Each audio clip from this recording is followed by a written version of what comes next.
presque de l'info. C'est la revue de presque de Nicolas Canteloup.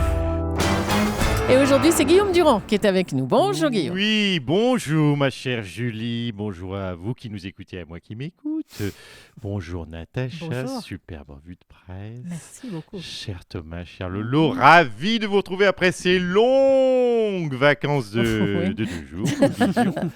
Alors, est-ce qu'il est là, l'ami américain John Mark Morandi? Il est entre Roissy et la rue François 1er, là. D'accord, oui, il va être complètement jet-lagué. Oui.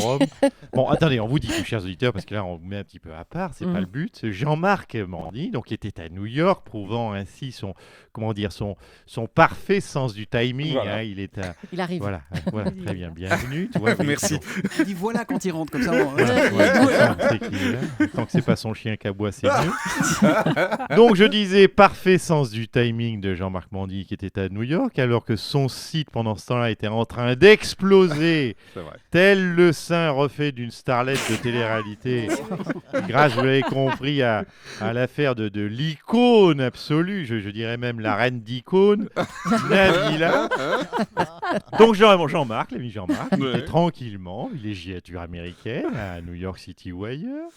J'espère d'ailleurs qu'il n'a pas oublié son Klebs Iron dans la chambre d'hôtel. Bon bref, c'est pas le sujet. Donc on a quand même, chers amis, une pensée pour Nabila. Si elle nous écoute, c'est vrai que c'est moche, on ne souhaite la prison à personne. Cela dit, Nabila, vous lui mettez une fausse caméra dans la cellule. Vous demandez à un maton de passer toutes les heures en faisant « Ici la voix ». Je suis sûr qu'elle sera persuadée d'être dans Secret Story. Hein. Bon, allez, assez digressé, assez glandé, à la mine au charbon. Pardonnez-moi. C'est parti pour les titres. Allez, on vous écoute. Guerre interne. Hier, c'était l'armistice du 11 novembre, une date d'armistice et donc de paix. Mais ce sera désormais une date de guerre, bon, pas mondiale, hein, juste entre Sarkozy et Fillon.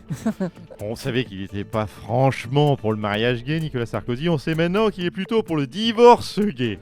En tout cas, il ne sera plus jamais en couple avec Fillon, ça, c'est une certitude. Il y a des chances.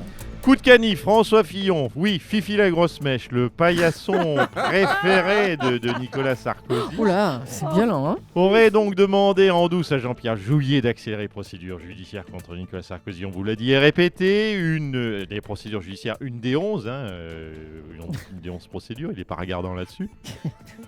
François Fillon, qui a été plus malin que Nabila, ses coups de couteau, il les a pas donné dans le thorax, il les a mis dans le dos, apparemment. Je dis au conditionnel, bien entendu. Allez, enchaînez. Je vois que tout le monde est tendu dans ce studio. On ne sait jamais si Fillon est président, c'est très tendu. Allez, football. Le Maroc a refusé d'organiser la Coupe d'Afrique des Nations à cause d'Ebola. Oui.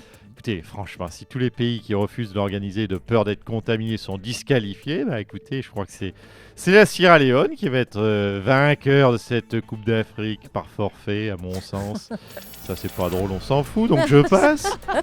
Cinéma avec la sortie du dernier film de Guillaume Canet. La prochaine fois, je viserai le cœur. Enfin, c'est Guillaume Canet qui joue dedans. C'est pas son film, c'est il joue à l'intérieur. Bon, bref, je fais mon Bruno Kras de temps en temps. Et il joue dans ce film le rôle de Nabila. Alors, je dis bravo Guillaume Canet, il est super réactif. La semaine de l'affaire, il sort le biopic. Par contre, c'est vrai qu'il joue pas super bien Nabila. Sur l'affiche, regardez, Julie, il est pas au top. Hein, Il n'a pas le même physique, non, pas pas trop. il aurait pu, je sais pas, au moins mettre des prothèses ou une perruque. À mon avis, il y a un petit budget. Ça doit être un film européen. À tous les coups. Je vous en prie, non, Guillaume.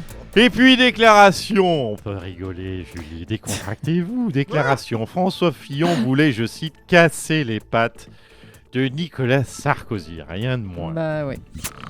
Bonjour. Merci à faire, lui. C'est Dominique. Alors comme ça, Fillon voulait casser les pattes arrière de Nicolas Sarkozy. C'est étonnant, non? Il va lui couper les pattes arrière. Moi, j'aurais plutôt choisi Ramayad ou Najat. Oui, c'est bon, allez. Najat. Oui, bon, merci, on a compris, Dominique Strauss-Kahn, c'est bon. Le déjeuner entre Jean-Pierre Jouyet et François Fillon n'en finit plus d'être commenté. Gérard Larcher, bonjour. Bonjour. Alors, vous avez des aveux à nous faire. Qu'est-ce que M. Morandini pourrait sortir le nez de ses textos. Surtout arrêter de lire son... Monsieur Larcher. Caressez-vous un petit peu au menu. Il n'a pas pu le faire dans l'avion, il se rattrape. Exactement. Alors, Monsieur Larcher, quelle est la question? c'est quoi vos aveux là vous avez dit que vous aviez des aveux à nous faire. Oui, moi aussi j'ai des aveux. J'ai aussi déjeuné avec François Fillon. Ah, bah très bien, très Oui, bien. j'ai déjeuné aussi avec Jean-Pierre Raffarin, Jean-François Copé, Manuel Valls et Claude Berthelone, successivement. Voilà, tout ça, je le dis, dans la même journée. Ah, dans la même journée. Oui, avec juste 2 minutes de pause entre les repas. Le temps, vous comprenez, Mme Julie Leclerc, le temps de changer de table. Oui, d'accord, on a bien compris. Et vous avez parlé des affaires, Monsieur Larcher. Hein, vous avez parlé de faire accélérer la justice, par Ah exemple, non, c'est à la justice à aucun moment, parce que je ne parle jamais la bouche pleine. Hein. Et comme je bouffe tout le temps... Oh, le rire. Oui, c'est mon nouveau rire. Hein. Ça vient de sortir, c'est mon nouveau rire. Dis, si à un moment, si tout de même, soyons précis, à un moment j'ai demandé à faire accélérer. Voilà, faire accélérer les plans en sauce et l'envoi des desserts. Voilà, c'est tout. Pas Voilà. la justice alors. Bon, bah merci pour ces aveux, Monsieur Larcher. On va reparler de ce déjeuner avec le principal intéressé maintenant. Bonjour Nicolas Sarkozy. Bonjour. Alors, François Fillon aurait juré de vous casser les pattes. Vous avez un commentaire Fillon, vendez compte, Fillon voulait ma mort. Finalement, Fillon, c'était Nabila. J'ai mal. Oui, j'ai mal, monsieur Soto. J'ai mal à mon UMP, ma Polonie. J'ai mal. Oui, j'ai mal à ma famille politique. Ah, on vous sent affecté. Hein. Vous êtes triste, hein, Monsieur Sarkozy. Oui, et le plus triste, c'est que François Fillon s'est obligé de se retirer de la course à la présidentielle 2017 à cause de cette affaire, car on ne peut pas, se présenter décemment à une élection quand on est mêlé à une affaire. Ah bah dites donc, vous êtes gonflé. Vous en avez 11, vous, des affaires en cours, Monsieur Sarkozy. 11 Oui. Eh ben. Oui, mais moi, c'est pas pareil. Oh bah c'est ça, oui. Bon, écoutez, on va revenir sur votre comparaison là entre François Fillon et Nabila. Elle est un petit peu hasardeuse quand même. Hein, vous Quoi dites. Hasardeuse enfin. quoi Non, mais alors quoi Mais soyez réalistes, ouvrez les yeux. Hein, Fillon, il aime les grosses bagnoles qui vont vite. Fillon, il fait les 24 heures du Mans. Comment vous croyez qu'il tient 24 heures au volant à conduire une voiture? Mais Fillon, je vous le dis sur votre enseigne, c'est un scoop. Fillon, il prend de la coke. Voilà. Oui, c'est ça. Est-ce que vous avez déjà vu le tatouage de Fillon qu'il a en bas du cul? Oh mais enfin, Monsieur Sarkozy, des mais ça fesses, va. on sait Non, pas, allez, on on sait pas, vous tout le laisse. monde s'est Non. compris. Là, on hein. va arrêter là, hein, quand même. Allez, Mais bonne journée. j'ai des À preuves. bientôt, à bientôt. Oui, vous avez des preuves. Allez, on en vient à une bonne nouvelle. Maintenant, il y en a si peu dans l'actualité. Joëlle Mediavilla, vous savez, la dame en recherche d'emploi qui a interrogé François Hollande l'autre soir à la télévision, mais cette femme a trouvé un emploi.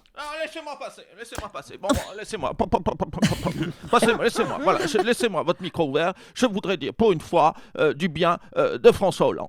Ah, Martine Aubry, bah, c'est rare de vous entendre dire du bien du président de la République. Bah écoutez, oui, mais j'ai envie de dire bravo. Oui, bravo François. Il a réussi à trouver un emploi. Hein, à raison donc d'une émission télévisée tous les 6 mois. D'ici 2 ans, François aura trouvé, faites les comptes, 4 emplois. 4 emplois, ce n'est pas rien par les temps qui courent. 4 emplois, c'est quelque chose. 4 emplois, ça pèse. 4 emplois, c'est formidable. Quel beau bilan. Je dis bravo François. Eh ben voilà. Un petit mot peut-être sur Jean-Pierre Jouyet, l'ami de François Hollande qui est maintenant dans la tourmente. Est-ce qu'il doit partir Pas selon la vous, tourmente, Martine la tourmente. Oui, la tourmente. Ah oui, J'ai dit quoi? Non, Bonjour, il est dans la Dominique. tourmente. Non. J'ai bien Pas dit besoin, dans la... sûr. Je m'en vais. Il est bien dans la tourmente. Est-ce qu'il doit partir selon vous, Martine Aubry? Ah oui, c'est vrai. Donc François a créé un emploi jeudi et il va faire un chômeur 4 jours après. Donc je calcule 1 moins 1 plus 1 égale donc 0. Donc bilan de François Hollande 0. Donc nul. Oh non, pour une fois. Oh non, c'est décevant parce que pour une fois que je voulais dire du bien de François, c'est vraiment c'est pas de chance. Hein. Bah non, c'est le moins qu'on puisse dire. Merci, Martine Aubry. On entend tout et son contraire dans l'affaire Nabila. Que s'est-il vraiment passé? On a demandé aux spécialistes des enquêtes de nous l'expliquer. C'est Christophe Ondelat. Nabila. L'affaire Nabila. Quoi que n'a-t-il bien pu n'arriver à Nabila? C'est ce que nous allons tenter de résolver dans ce nouveau numéro de Faisez entrer celui-là qui est coupable. Nous sommes à Boulogne-Billancourt, à quelques kilomètres de Los Angeles. Chez Tom Cruise, dans un étape-hôtel à 38 € la nuit. Bref, une vie de star. La police reçoit un appel. Nabila n'aurait poignardé son compagnon tomate au cœur. Je rappelle que l'inverse n'aurait pas été possible. Si vous poignardez Nabila au cœur, ses nichons exploseraient, provoquant une déflagration qui aurait réveillé tout l'hôtel. Bon, allez.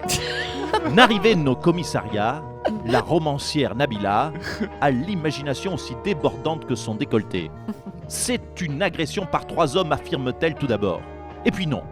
Elle affirme, c'est Thomas qui s'est auto-engueulé tout seul et auto-poignardé pour se donner, pour une bonne fois, une bonne leçon. Et puis non, lâche-t-elle enfin. Thomas faisait un infarctus du myopathe. J'ai donc tenté avec succès une opération à cœur ouvert en remplaçant son cœur par un gésier de poulet à la dernière minute que j'ai trouvé dans le frigo. Je lui ai donc sauvé la vie. Mon Dieu. Cette dernière explication ne satisfait pas complètement les enquêteurs car le gésier de poulet en question était périmé depuis 4 jours. Oh là. Mais alors pourquoi cette dispute, interroge les enquêteurs. Nabila répond du tac au tac. Car du loto, c'est moins facile.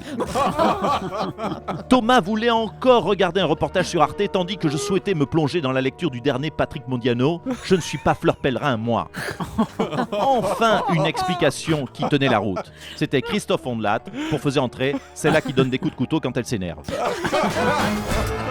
Bravo Christophe Ondelat Bravo, et Nicolas. Canteloup. Richard Virenque-Richard. Oui, Bonjour. Bonjour à toute votre fine équipe. Bonjour, vous avez entendu Bernard Hinault tout à l'heure dans l'interview Vérité, il fête ses 60 ans, il a dit du Oui. bien de vous. C'est toujours lui le dernier vainqueur du Tour, Bernard Hinault. Hein. Ben oui, tout d'abord Dernier français, ouais. bon Dernier anniversaire bon anniversaire à lui. C'est sûr que c'est un grand champion de cyclisme, Bernard Hinault, qui l'a dit qu'il s'est jamais dopé. Moi, c'est sûr que j'ai fait l'erreur de me doper, mais j'ai toujours mis un point d'honneur à jamais remporter le Tour de France.